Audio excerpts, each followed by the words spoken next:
Thank you very much for being on the programme this morning.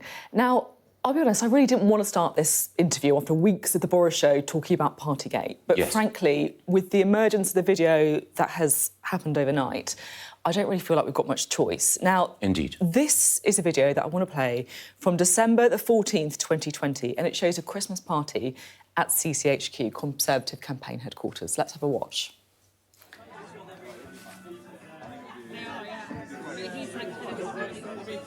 Oh, Christ.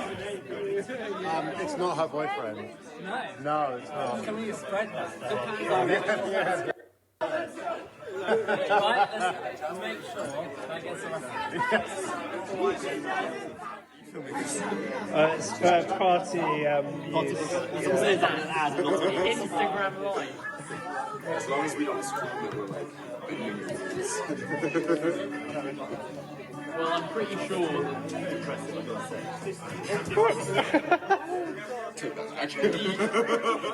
Laura, what do you think of this? Laura. So, what do you think of this?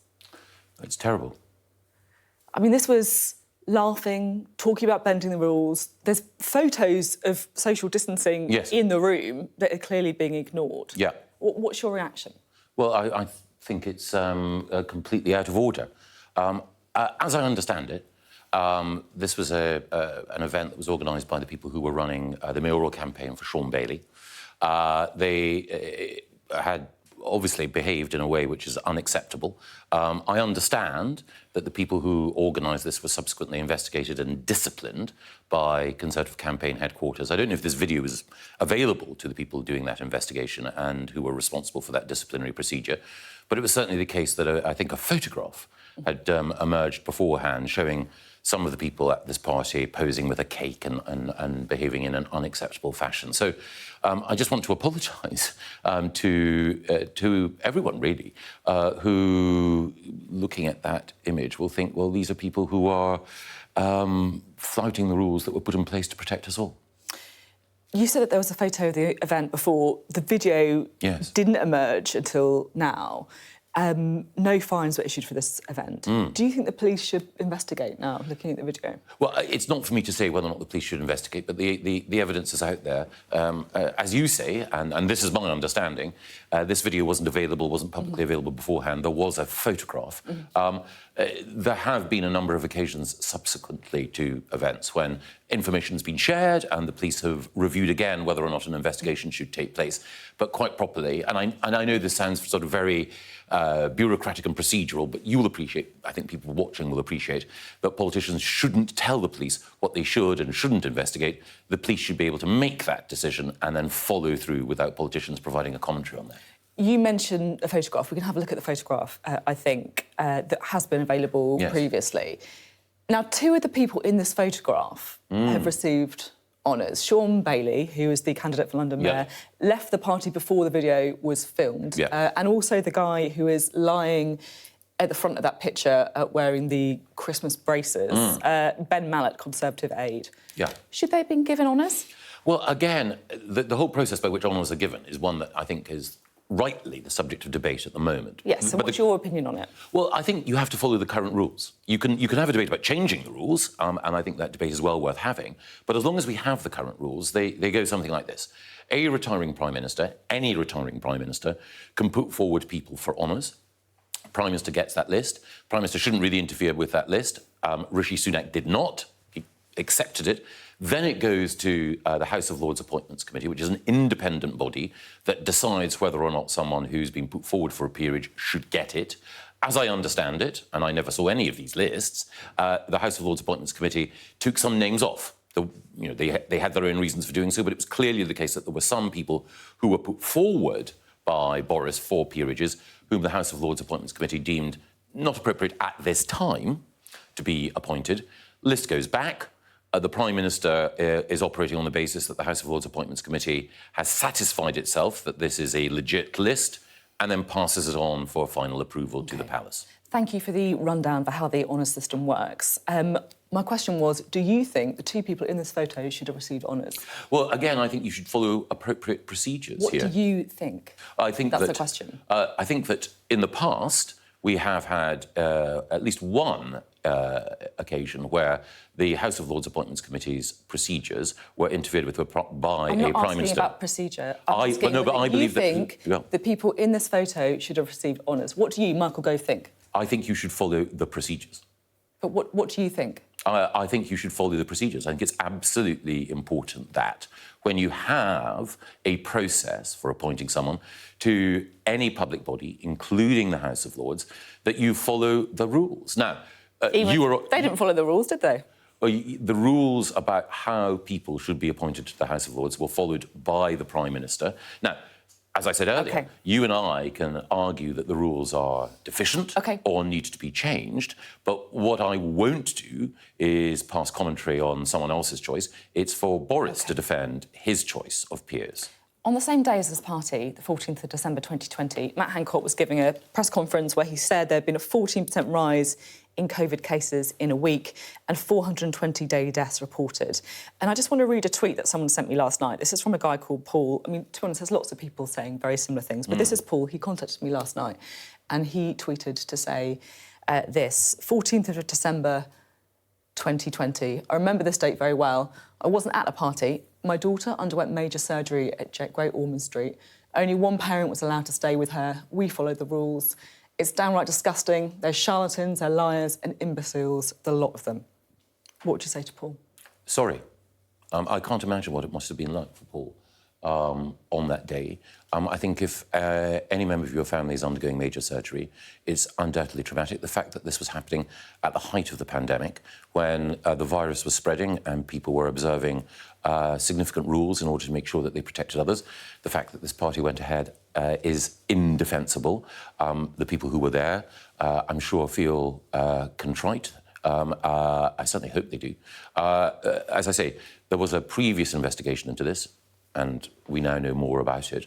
But I can only say to Paul that I'm very, very sorry that there were people who were working in government very hard on his behalf, not all of whom on every occasion will have made the right decision in policy terms, but all of the time we were thinking about how we could help Paul and others.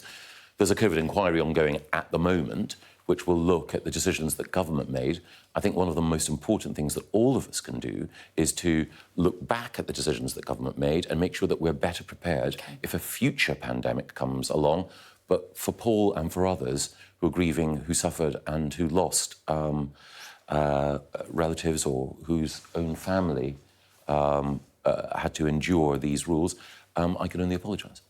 Now, of course, it comes in a week where the Privileges Committee report tore into Boris Johnson. I mean, you'll have read the reports. According to the Sunday Times, though, he thinks he can make a comeback. He's been telling his friends Churchill didn't become a Prime Minister till he was 65. Is there room for a Boris Johnson return?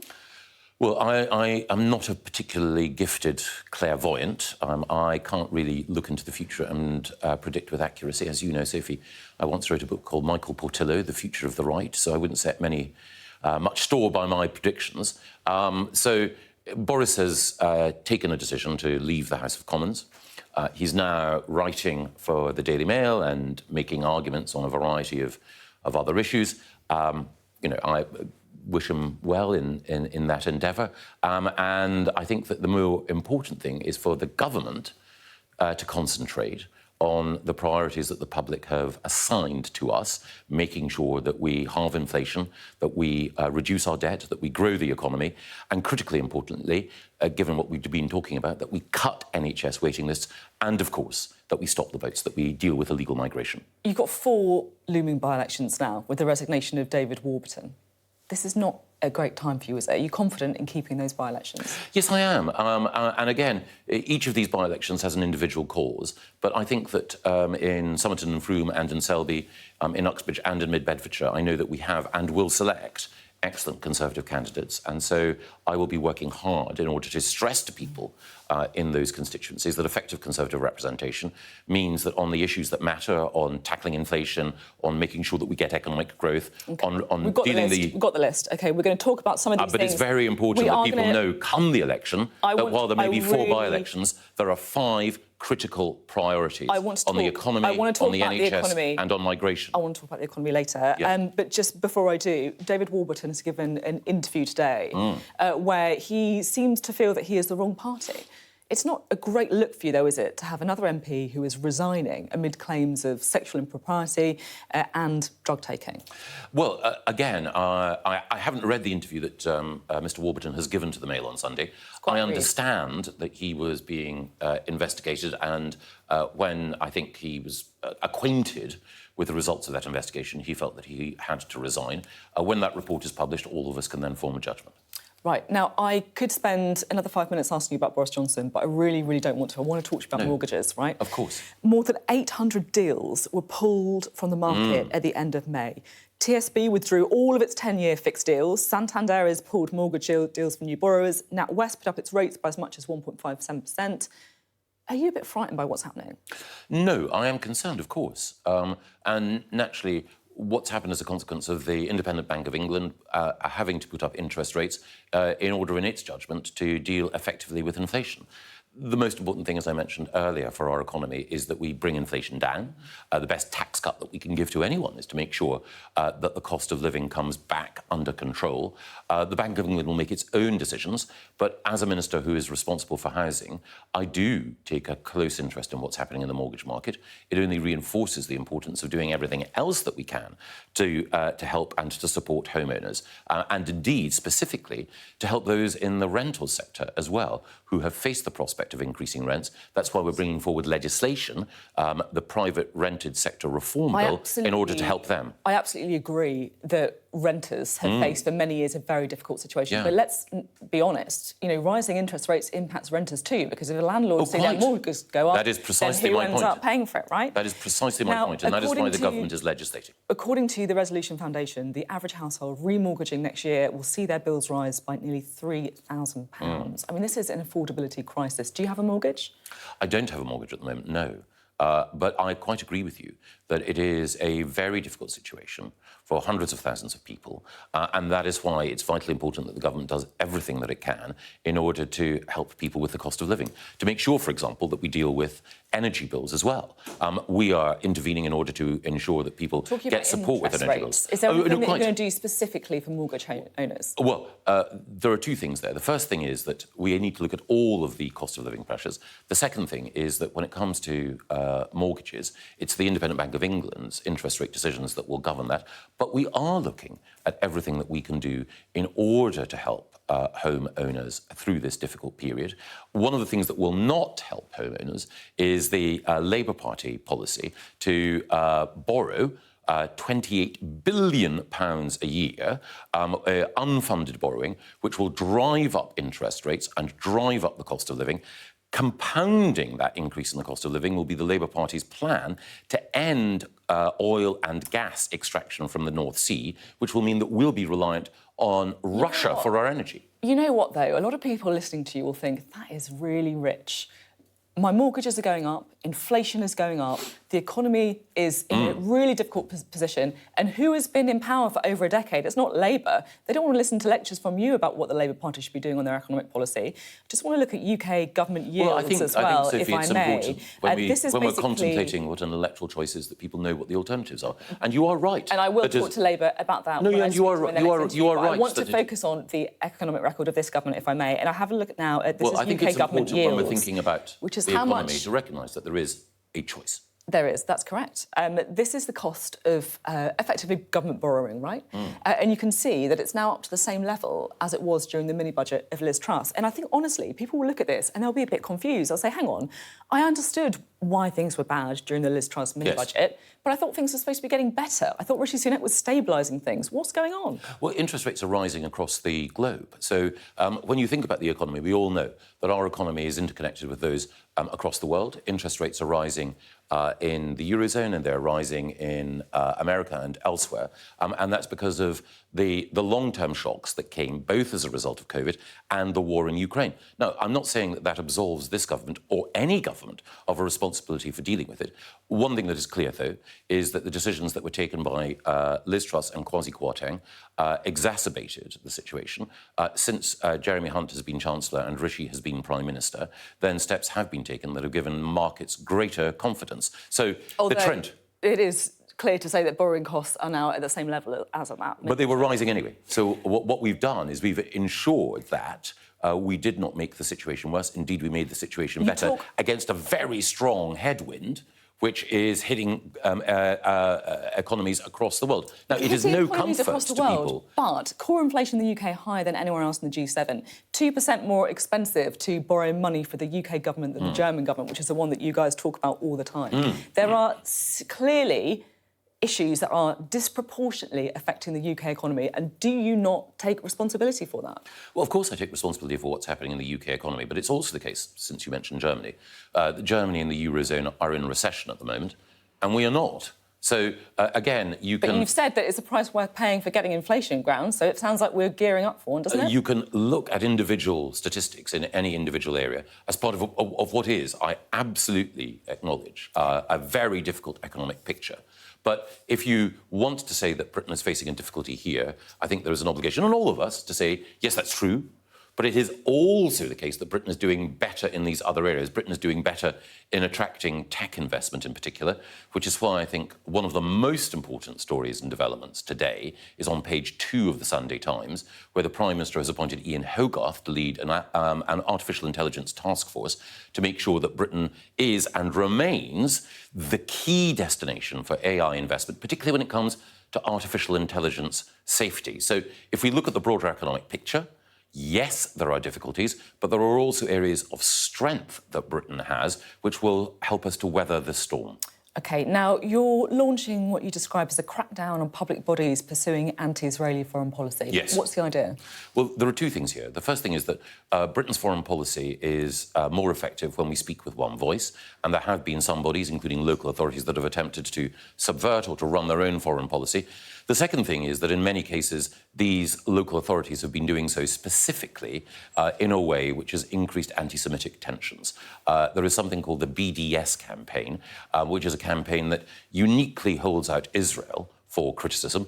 Of course, there are multiple reasons to be critical of some of the decisions that the Israeli government has made, but this specific campaign is inflected with a particular degree of vehemence towards the State of Israel, the world's only Jewish state, and therefore what we need to do whenever we encounter a political campaign that makes anti-Semitism more of a threat to Jewish people in this country is we need to take action. I'm just trying to get my head around this because it looks like it's a ban on public bodies boycotting foreign countries.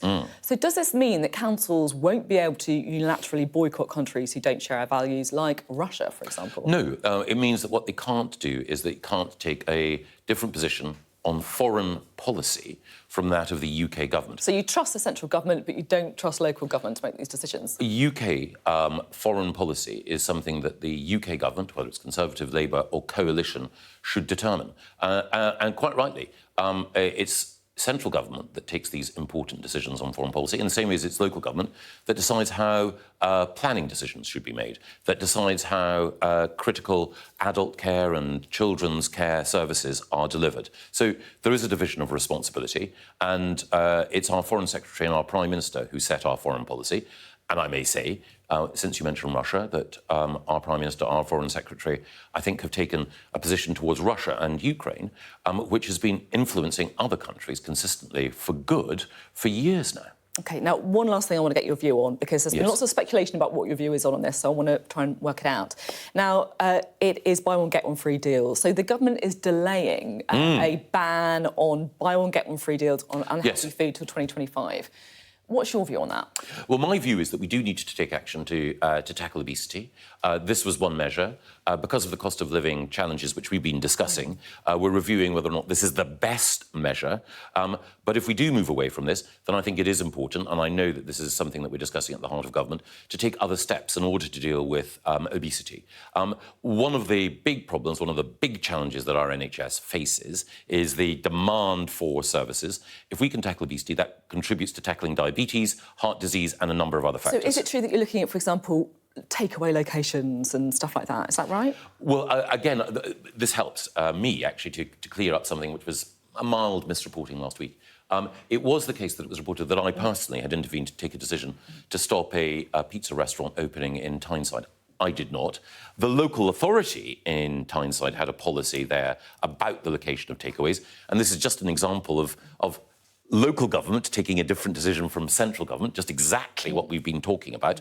My own view is that we need to look at a range of measures in order to tackle obesity. I've been very impressed by the work of Henry Dimbleby, who was the leader in the National Food Strategy. There are a range of tools that we can use. We have to, however, at a time when, as you quite rightly point out, there's pressure on household budgets, be careful about those steps. OK. Boris Johnson been lobbying you on any weight loss drugs, like his column in the Mail? No.